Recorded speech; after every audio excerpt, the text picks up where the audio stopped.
राज्याचे विरोधी पक्षनेते विजय वडेट्टीवार यांनी मनोज जरांगे पाटलांविषयी स्पष्टीकरण दिलं आहे। ते म्हणाले, मी जरांगे पाटलांचा विरोधक नाही।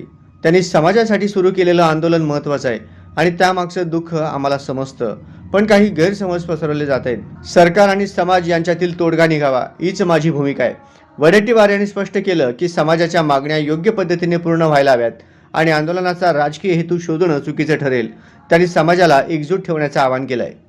8-10 लोक मला फोन करून शिव्या देतात आणि घाणेरड्या शिव्या देत आहेत। तुम्ही मराठ्यांचं नुकसान करायला निघालात वगैरे असं ते म्हणतात। मी मराठा समाजाचा विरोधक नाही, मी जरांगे पाटलांचा विरोधक नाही, मी ओबीसीच्या हक्काचं संरक्षण व्हावं यासाठीच आम्ही ही लढाई लढतो आहोत।